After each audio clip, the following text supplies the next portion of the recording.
नमस्कार मित्रांनो, मराठी माणूस प्रदीप। पाकिस्तानच्या या एका गोष्टीनं भारत घाबरलाय का? अनेक स्तरावरून या गोष्टीची चर्चा केली जाते आणि ऐन युद्धाच्या तोंडावर येऊन ठेपलेली ही गोष्ट किंवा ही घडलेली गोष्ट पाकिस्तानला कुठे ना कुठेतरी बळ देते असं अनेक जण सांगतात, असं अनेक जण म्हणतात। पण याच्या मागचं नक्की राजकारण काय? भारताला नक्की याच्यापासून धोका आहे का? भारत खरंच घाबरलाय का? की ही फक्त आणि फक्त पाकिस्तानवर केलेली एक चाल आहे? या सगळ्या विषय आपल्याला आज बोलायचं आहे। भारत पाकिस्तानचं युद्ध अगदी होईलच अशा एका घटनेवरती येऊन पोहोचलंय, अशा एका स्थितीमध्ये आलंय की कधीही काहीही होऊ शकतं। भारताला आता सध्या तरी भारताकडे एवढी ताकद आहे की पाकिस्तान 1-2 आठवड्यामध्ये संपू शकते, एवढी मोठी ताकद भारताने उभी करून ठेवली आहे। पाकिस्तान पुरतं घाबरलंय।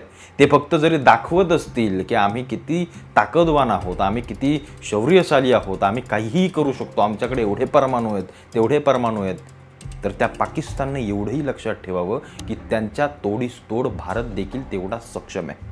कारण पाकिस्तानला जर हरवायचं असेल, जर त्याला नमवायचं असेल, तर भारताला काही गोष्टी कठोरपणे कराव्या लागतील। हे इथल्या सरकारला आणि इथल्या देशातल्या आर्मीला माहिती आहे। भारत स्वतंत्र झाल्यापासून सतत होणाऱ्या कुरघोड्या या पाकिस्तानकडून, त्या सगळ्या कुरघोड्यांचा इतिहास पाहता भारतीय लष्कर पूर्णपणे पाकिस्तानला कंटाळून गेले आणि त्याचा उद्रेक, त्याचा राग जर कुठेतरी विस्फोटात झाला तर पाकिस्तान संपूर्णपणे नष्ट होईल एवढं मात्र नक्की। कारण पाकिस्तान ज्या काही राजकीय गोष्टी करत आहे, पाकिस्तान जे काही हमले घडवतं या देशामध्ये, ज्या काही गोष्टी आतंकवाद्यांच्या मार्फत केल्या जात आहेत, ते स्वतः पाकिस्तान समोर येऊन करत नाही, तर त्याच्यासाठी पोचलेल्या त्यांच्या काही आतंकवादी संघटना आहेत। मग ते जैश ए मोहम्मद असेल, लष्कर ए तोयबा असेल, या सगळ्या संघटनांच्या मार्फत हे अनेक जगातल्या अनेक देशांमध्ये आतंकवाद घडवतात, तिथल्या लोकांना ठार मारतात, निष्पाप लोक मारली जातात, तिथल्या देशाला घाबरवलं जातं आणि यातून आतंकवाद आणि कट्टरतावाद या जगामध्ये पेरला जातो आणि स्वतःचा धर्म कसा मोठा आहे आणि आम्ही कसे सगळे अल्लाचे भक्त आहोत हे दाखवण्यासाठी पाकिस्तान कोणत्याही थराला जात आहे। पहलगामच्या हल्ल्यानंतर भारतीय लष्कराने ज्या काही कठोर कारवाया केल्या, त्यानंतर काही लोक अशी म्हणतायत की पाकिस्तान आता कुठे ना कुठेतरी घाबरलाय। पण कालच्याच एका बातमीनं पुन्हा एकदा अनेक जण असं म्हणायला लागले की आता भारताचं काही खरं नाही आहे, भारत आता घाबरलाय, आता पाकिस्तान वरचढ होऊ लागलाय। ती बातमी म्हणजे IMF इंटरनॅशनल मॉनिटरी फंड या संस्थेनं 8,000 कोटींचं दिलेलं पाकिस्तानला कर्ज। त्या सगळ्या कर्ज देण्याच्या प्रक्रियेमध्ये भारतानं देखील आपली बाजू मांडली आणि सांगितलं की तुम्ही जे काही कर्ज आजपर्यंत त्या पाकिस्तानला दिले, 24-25 वेळा त्या IMF कडून त्यांनी काहीतरी कर्ज घेतलंय। 190 देशांची ती सगळी मॉनिटरिंग असते, ती एक संस्था आहे IMF नावाची, जी कर्ज देते। भारतानं आपली बाजू मांडली की तुम्ही जो पैसा या पाकिस्तानला देताय तो पैसा आतंकवाद्यांकडे जातोय, ते सगळे त्या आतंकवाद्यांवरती लावतायत आणि कट्टरतावाद या जगामध्ये फोपावला जातोय, पसरवला जातोय। पण एवढंही करून त्या IMF नावाची संस्था ऐकली नाही आणि तिनं या पाकिस्तानला कर्ज दिलं। अनेक जण म्हणतात की भारताची इथं काही ताकदच उरली नाही, भारताची जागतिक दर्जा म्हणजे काहीच ताकद राहिली नाही आहे। पण याच्या मागचं राजकारण थोडंसं समजून घेतलं पाहिजे।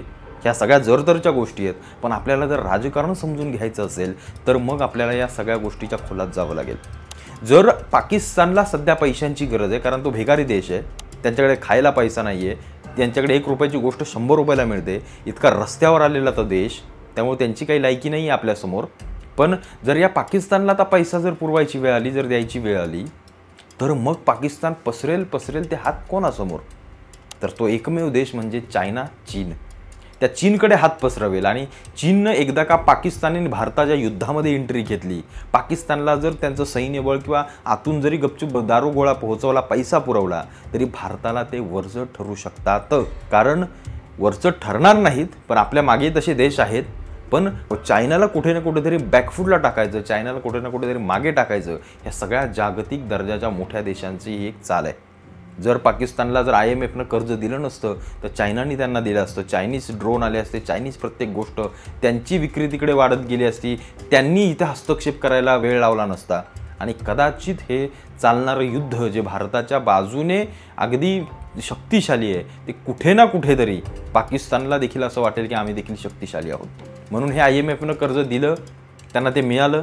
त्या कर्जाच्या बदल्यामध्ये निश्चितच उद्या जर पाकिस्तान कर्ज फेडू शकलं नाही तर IMF त्यांच्यावरती कठोर कारवाई करेल आणि निश्चितच ते पाकिस्तानला परवडणार नाही आहे।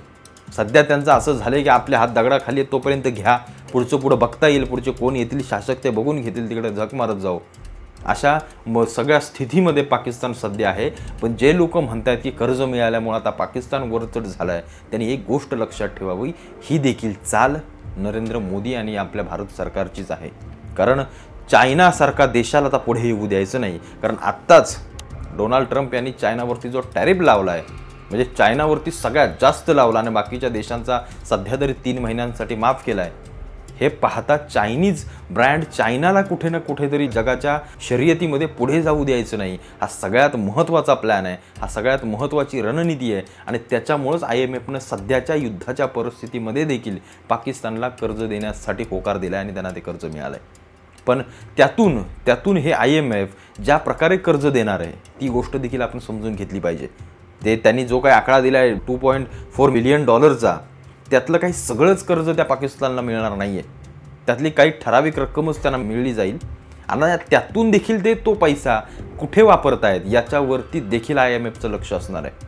कारण भारताने आपली बाजू मांडली की हा सगळा पैसा आतंकवाद्यांकडे जातोय, हा टेररिस्ट फंडिंग होत आहे, या सगळ्या गोष्टीवरती लक्ष ठेवतील. आणि जर कदाचित असं आढळलं तर मग दिलेलं सगळं कर्ज आत्तापर्यंतचं ते IMF सक्तीनं वसूल करण्यासाठी कठोर पावलं उचलेल, एवढं मात्र नक्की. कारण पाकिस्तान पूर्णपणे सगळ्या बाजूंनी घेरला गेला आहे. जर युद्धाची जरी परिस्थिती झाली तरी भारताचं नुकसान जर 10% असेल तर पाकिस्तानचं नुकसान 100% असेल, एवढं मात्र नक्की. त्याच्यामुळं जी कोणी बांडगुळण जी काही सगळी लोक म्हणतात की पाकिस्तानला आता कर्ज मिळालं, आता ते एवढे गोळा घेतील, एवढी शस्त्र घेतील आणि भारत आता घाबरला आहे, असं काहीही झालेलं नाही. ही सगळी रणनीती कदाचित आपल्याच लोकांची असू शकते, कदाचित जागतिक संघटना किंवा जागतिक जी काही देश आहेत मोठे, त्यांना आतंकवाद संपवायचा असेल तर कुठे ना कुठेतरी पाकिस्तानसारख्या देशाचं कंबरडं मोडणं महत्त्वाचं आहे. त्याची ही एक चाल देखील असू शकते, मी असू शकते असं म्हणतोय. चायनाला कुठेतरी मागं टाकायचं, कारण जर युद्ध झाल्यानंतर ही काही जागा रिकामी होईल, ती जागा जर भारताच्या हातामध्ये गेली तर भारत देशाचं क्षेत्रफळ वाढेल, त्यांची ताकद मोठी होईल आणि हे कोणत्याही देशाला परवडणार नाही आहे. त्याच्यामुळे निश्चित कुठे ना कुठेतरी आतल्यात या सगळ्या राजकीय गोष्टी असतील. पण भारत सध्या या सगळ्या गोष्टीवरती लक्ष ठेवून आहे, नक्की काय होतंय, काय करायचं आहे, काय केलं पाहिजे, कुठपर्यंत युद्ध ताणलं पाहिजे, कुठपर्यंत थांबवलं पाहिजे, या सगळ्या गोष्टीवरती भारताचं अगदी काटेकोरपणे लक्ष आहे. आणि IMFनं दिलेलं कर्ज पाकिस्तान आज 24-25 वेळा कर्ज घेतल्यास पाकिस्तान एवढ्या कर्जात आहे की इथून बाहेर निघण्यासाठी त्यांना पुढची 50 ते 60 वर्ष लागतील. आणि तेही विकासाची 60 वर्ष लागतील, नुसती असल्या आतंकवादांची नाही.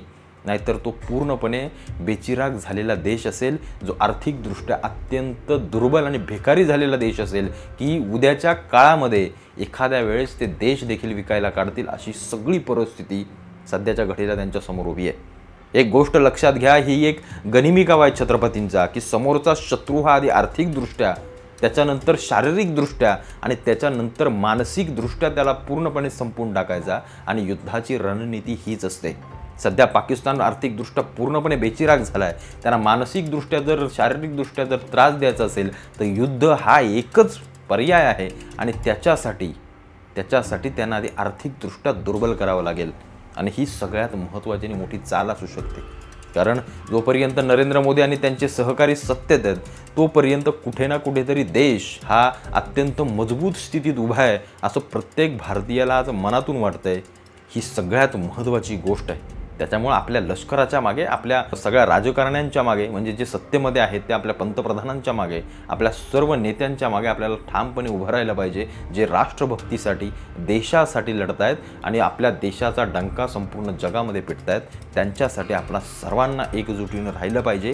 ह्या सगळ्या चाली आहेत ज्यामध्ये निश्चित पाकिस्तान फसत जाईल आणि पाकिस्तानाचा खरा चेहरा समोर येईल की हाच पाकिस्तान संपूर्ण जगामध्ये आतंकवाद पसरवतोय आणि सामान्य पोरांना कट्टरतावाद त्यांच्यामध्ये भरवून त्यांचा ब्रेन वॉश करून कित्येक निष्पाप लोकांचा बळी घेतोय. हे संपूर्ण जगासमोर जेव्हा उघड होईल तेव्हा पाकिस्तान अर्धा संपलेला असेल.